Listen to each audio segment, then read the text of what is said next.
அனைவருக்கும் வணக்கம். இந்த பதிவுல நம்ம என்ன பார்க்க போகிறோம் அப்படின்னா, ஜூலை மாதம் வளர்பிறை பஞ்சமி ரொம்ப ரொம்ப விசேஷமான பஞ்சமி. வராகியம்மனுக்கு உரிய பஞ்சமி. ஆசார நவராத்திரி 9 நாட்கள்ல வரக்கூடிய பஞ்சமி. இந்த நாளன்று வராகியம்மனுக்கு இந்த ஒரு தீபம் நம்ம ஏற்றி வைத்தோம் அப்படின்னா, சகல ஐஸ்வர்யமும் வேண்டிய அனைத்துமே நமக்கு நடக்கும். உங்களால இந்த நாட்கள் இந்த தீபம் ஏற்ற முடியல அப்படின்னா கூட 9 நாட்களுக்குள்ள இதுல இந்த தீபம் ஒரு தீபம் நீங்க ஏற்றினால் போதும். என்ன தீபம் ஏற்ற வேண்டும், எப்படி வழிபாடு செய்ய வேண்டும், எந்த நேரத்தில் நம் தீபம் ஏற்ற வேண்டும் அப்படிங்கிறதுக்கான இந்த முழு இந்த பதிவில் நம்ம பார்க்க போகிறோம். ஜூலை வளர்பிறை பஞ்சமி முதல்ல எந்த நாள்ல வருது அப்படின்னா 18/7/2026 ஆடி மாதம் 2ஆம் தேதி சனிக்கிழமை தினத்தன்று பஞ்சமி வருது. திதி பார்த்தீங்கன்னா சனிக்கிழமை காலையில் 9:38 இருந்து ஞாயிற்றுக்கிழமை காலையில் 8:49 வரை நமக்கு திதி நேரம் இருக்குது. இப்போ இந்த நாளன்று நம்ம ஏற்ற வேண்டிய முக்கியமான தீபங்கள் ஏகப்பட்ட தீபங்கள் இருக்கு வராகியம்மனுக்கு.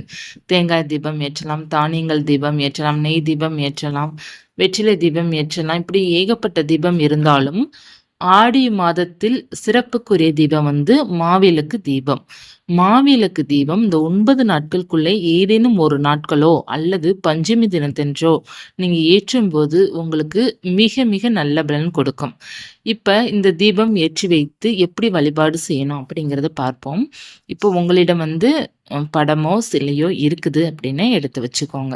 இப்போ படமும் சிலை இல்லாதவர்கள் விளக்கு ஏற்றி வைத்து அந்த விளக்கு ரூபத்துல வராக எண்ணெயை வழிபாடு செய்தாலே போதும். இப்போ நீங்கள் இந்த மாவிளக்கு தீபம் எப்படி ஏற்றணும் அப்படின்னா, மாவிளக்கு உங்களுக்கு பிடிக்க தெரியும், அது செய்ய தெரியும் அப்படின்னா செய்துக்கோங்க. ஒருவேளை மாவிளக்கு உங்களுக்கு அந்த தீபம் செய்ய தெரியல அப்படின்னா, நீங்கள் தானியங்கள் இருக்கு இல்லையா, ஒரு 5 வகை தானியங்கள் எடுத்துக்கோங்க. அதாவது துவரம்பருப்பு, கருப்பு உளுந்து, பாசி பயறு, பாசி பருப்பு, கம்பு, இந்த மாதிரி நம்ம 5 வகை தானியம் எடுத்து அதில் வச்சு நம்ம தீபம் ஏற்றிக்கலாம். இப்போ மாவிளக்கு தீபம் ஏற்ற முடியாதவர்கள் மட்டும் நான் சொல்கிறேன். இப்போ ஏற்ற முடியும், அதாவது நிறைய பேருக்கு மாவிளக்கு தீபம் ஏற்றி வைத்து பழக்கம் இருக்காது, ஏற்றவும் அது சரியாக பண்ண வரலை அப்படிங்கிறவங்க இருப்பாங்க இல்லையா. ஏன்னா மாவிளக்கு நல்லா பிடிக்கணும். இந்த மாவிளக்கு உங்களுக்கு பிடிக்க தெரியல, அதாவது பண்ண தெரியல அப்படின்னா நீங்கள் யூடியூப்பில் போயிட்டு மாவிளக்கு தீபம் எப்படி ரெடி பண்ணணும்னு போட்டு பாருங்கள். அதுலேயே அளவு எல்லாம் கொடுத்துருப்பாங்க. அதில் கூட பார்த்து நீங்கள் கரெக்டாக செய்யலாம். இப்போ மாவிளக்கு தீபம் எத்தனை தீபம் ஏற்றலாம் அப்படின்னா 1 அல்லது 2 அல்லது 5 நம்ம தாராளமாக ஏற்றலாம். நீங்கள் 1 கூட ஏற்றலாம், தவறு கிடையாது. 2ம் ஏற்றலாம், மிக நல்லது. இது நீங்கள் சின்னதாகவும் பிடிச்சிக்கலாம், கொஞ்சம் பெரியதாகவும் பிடிச்சிக்கலாம். நல்லெண்ணெய் விட்டு நீங்கள் தீபம் ஏற்றலாம் அல்லது நெய் விட்டு நீங்கள் தீபம் ஏற்றலாம். பஞ்சுத்திரி போட்டு தீபம் ஏற்றிக்கலாம். இந்த மாவிளக்கு பிடிச்சு வச்சு நீங்கள் அதில் மஞ்சள் குங்குமம் போட்டு வைத்து ஒரு தாம்பழ தட்டுலையோ அல்லது அதற்கு மாவிளக்கு கிண்ணம் இருக்கும், நிறைய பேர் வச்சுருப்பாங்க, அந்த கிண்ணத்துக்குள்ளே அந்த மாவிளக்கை வச்சு கூட நீங்கள் தீபம் ஏற்றிக்கலாம். ஏற்றி வைத்துட்டு நெய்வேத்தியமாக பானகம் வைங்க.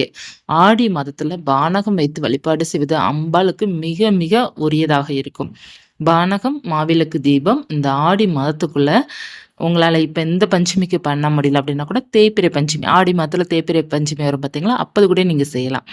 இந்த ஆடி மாதத்துக்குள்ள ஏதேனும் ஒரு நாட்கள் வராகியம்மனுக்கு மாவிளக்கு தீபம் ஏற்றி வைத்து பானகம் நெய்வேத்தியம் வைத்து குங்குமத்தில் அர்ச்சனை பண்ணி வழிபாடு செய்வது அவ்வளோ விசேஷமான பலன்கள் உங்களுக்கு கொடுக்கும். சுவாமியோட படமோ சிலை இருக்குன்னு செவ்வரளி பூக்கள் அல்லது சிவப்பு நிற பூக்களால் நீங்கள் அலங்காரம் செய்துவிடணும். செய்துட்டு கிடைக்கின்ற பூக்கள் போதும். நம்ம முக்கியமாக வராகியம்மனுக்கு சிவப்பு நிற பூக்கள் உகந்தது அப்படிங்கிறதுனால தான் செவ்வரளி அப்படிங்கிறத சொல்கிறேன். இப்போ சாமந்தி பூ தான் கிடைச்சிருக்கு உங்களுக்கு அப்படின்னா சாமந்தி பூக்களால் அலங்காரம் செய்துட்டு நீங்கள் வழிபாடு செய்து கொள்ளலாம். இப்போ நீங்கள் சுவாமிக்கு அலங்காரம் செய்துட்டீங்க. இப்போ மாவிளக்கு தீபமும் ஏற்றிட்டீங்க. அடுத்து நீங்கள் அர்ச்சனை பண்ணுவதற்கு சிவப்பு நிற குங்குமம் அல்லது பூக்கள் கொஞ்சமாக உதிரி பூக்கள் வச்சுக்கோங்க. அந்த சாமந்தி பூ நம்ம கடையில் கேட்ட தருவாங்க இல்லையா, அது கொஞ்சமாக ஒரு 10 ரூபாய்க்கு அல்லது 20 ரூபாய்க்கு வாங்கி வச்சுக்கோங்க. அந்த பூக்களால் நான் சொல்கிற மந்திரமோ அல்லது நீங்கள் காயத்ரி மந்திரமோ அல்லது நீங்கள் நாமங்களோ 108 போற்றிகளோ சொல்லி அர்ச்சனை பண்ணிக்கலாம். இந்த நாள் என்று சொல்ல வேண்டிய முக்கியமான மந்திரம் ஓம் வம் வராகிய நமக. அந்த மந்திரத்தை சொன்னீங்க அப்படின்னா உங்களுக்கு ரொம்ப நல்லது. பண கஷ்டம்லாம் தீரும், மகிழ்ச்சி பெருகும், துன்பங்கள்லாம் ஓடி போயிடும். அதாவது நமக்கு இருக்கிற கஷ்டங்கள் அனைத்துமே விலக ஆரம்பிச்சுரும். ஸோ இந்த மந்திரம் ரொம்ப சிறப்புக்குரிய மந்திரம். ஓம் வம் வராகிய நமக. இத வந்து நீங்க 9 முறை, 21 முறை, 108 முறை சொல்லி அர்ச்சனை பண்ணலாம்.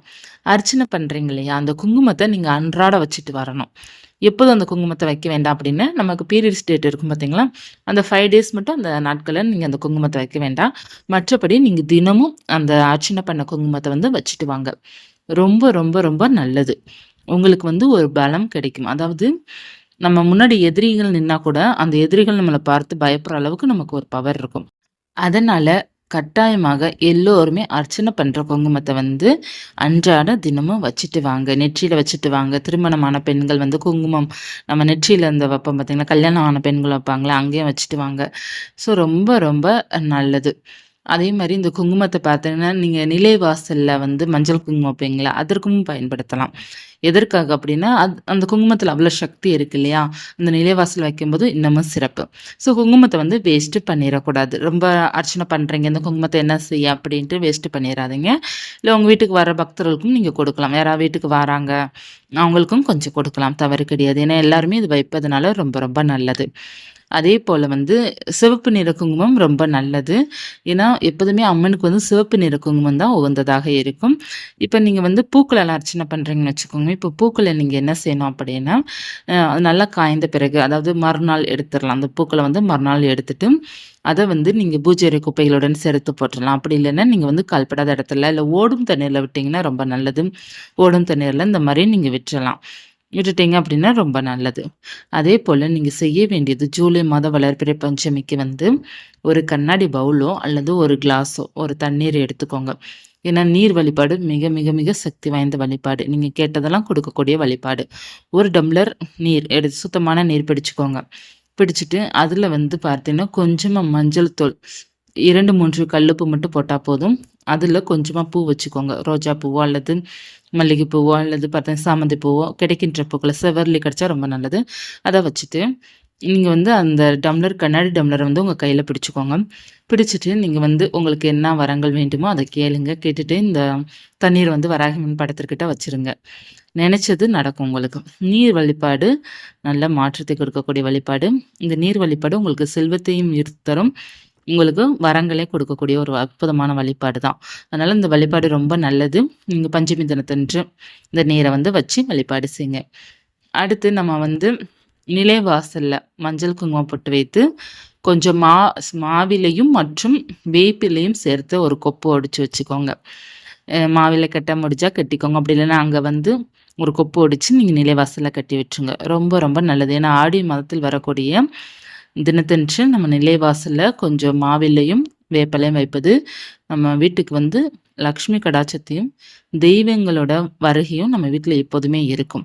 தெய்வத்தோட அருள் பரிபூர்ணமா இருக்கணும் அப்படின்னா இந்த ஆடி மாதத்துல வந்து நம்ம செய்கின்ற செயல் நமக்கு வந்து தெய்வத்தோட அருளை வந்து நம்ம வீட்டில் வந்து நிலையாக வைத்திருக்கும். நம்ம வந்து வீட்டை வந்து எந்த அளவுக்கு மங்களகரமாக வைத்திருக்கிறோமோ அந்த அளவுக்கு நம்ம வீட்டில் வந்து தெய்வங்கள் இருப்பாங்க இந்த ஆடி மாதத்துல. அம்மன் உங்களுக்கு பிடித்த தெய்வம் அம்மன் எல்லாமே உங்க வீட்டில் வந்து இருப்பாங்க. முக்கியமாக குலதெய்வம், அடுத்து உங்களுக்கு பிடித்த தெய்வம், அடுத்து மாரியம்மன் காளியம்மன்லாம் சொல்லுவாங்க இல்லையா? துர்க்கை அம்மன், இந்த அம்மனோட அருளும் நமக்கு கிடைக்கும். கருமாரியம்மன் இவங்களுக்கெல்லாம் இந்த மாதம் மிக மிக உகந்த மாதம். இந்த ஆடி மாதத்துல அம்மனுக்கு உரிய மாதம். நீங்க வந்து ஆடி மாதத்துல ஆடியில வருகின்ற வெள்ளி செவ்வாய் நீங்க கோவிலுக்கு போயிட்டு வழிபாடு செய்வது ரொம்ப ரொம்ப நல்ல மாற்றங்கள் இருக்கும். இப்போ உங்களுக்கு ஏதேனும் ஒரு வேண்டுதல் நடக்கணும் அப்படின்னா கோயில்ல வர்ற பெண்களுக்கு வந்து நீங்க வந்து ப்ளவுஸ் பிட்டு அது கூட கொடுக்க முடியல அப்படின்னா கூட மஞ்சக்கயிறு, வளையல், மஞ்சள் குங்குமம்லாம் வைத்து கொஞ்சம் மல்லிப்பூ வைத்து அங்கே வர்ற பக்தர்களுக்கு கொடுக்குறீங்க அப்படின்னா இன்னமும் ரொம்ப நல்ல பலன் கொடுக்கும். இந்த ஆடி மாதத்துல கொடுத்தீங்க அப்படின்னா ஆயுளும் அதிகரிக்கும், கணவருக்கும் ஆயுள் அதிகரிக்கும் அப்படிங்கிறத சொல்லுவாங்க. நம்மளுடைய வேண்டுதலும் அது சீக்கிரமாக நடக்கும். அதனால சுவாமிக்கு வந்து இந்த ஆடி மாதத்துல செய்கின்ற ஒவ்வொரு செயலுமே நமக்கு ரொம்ப நல்லது. இதுல ரொம்ப விசேஷமான நாட்கள் இந்த ஆடி மாதத்துல வரும். நமக்கு வந்து நவராத்திரியும் ஆடி மாதத்துல தான் வரும்.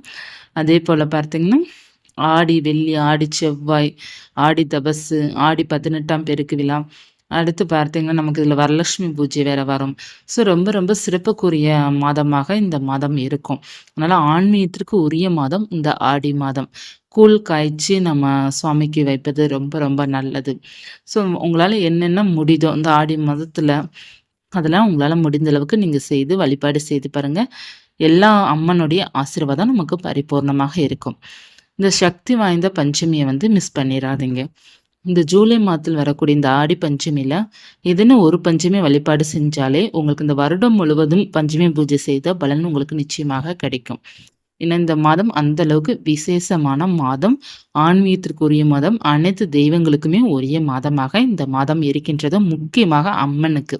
அம்மனுக்கு உரிய மாதமாக இந்த மாதம் இருப்பதனால, நம்ம முடிந்த அளவுக்கு நம்மளால எவ்வளோ சிறப்பா வழிபாடு செய்ய முடியுதோ, அவ்வளோ சிறப்பா வழிபாடு செய்து, அம்மனுடைய அருள்ல வந்து ஆசை பெற்று, நம்ம வேண்டிய வரங்கள்லாம் கிடைத்து, எல்லாருமே நிம்மதியும், மகிழ்ச்சியுடன் நிச்சயமாக வாழ முடியும். இந்த பதிவு உங்களுக்கு பயனுள்ளதாக இருக்கும்னு நினைக்கிறேன். முக்கியமாக இந்த மாவிளக்கு அடுத்து நீங்க என்ன செய்யணும்னு கேட்பீங்க. மாவிளக்கு நம்ம சாப்பிட்டுக்கலாம். நம்மள சாப்பிடுவது ரொம்ப நல்லது. அக்கம் பக்கத்தினருக்கு உங்க ஃப்ரெண்ட்ஸ்க்கு யாருக்காவது கொடுக்கலாம். ரொம்ப ரொம்ப நல்லது. பானகத்தையும் நம்ம சாப்பிட்டுக்கலாம். பிரசாதமா நம்ம எடுத்துக்கலாம். இந்த பதிவு உங்களுக்கு பயனுள்ளதாக இருக்கும்னு நினைக்கிறேன். நன்றி. நிறைய நவராத்திரி தகவல் கொடுத்துருக்கிறேன். வேணுங்கிறவங்க பார்த்துக்கோங்க. அடுத்த தகவலுடன் உங்களை சந்திக்கிறேன்.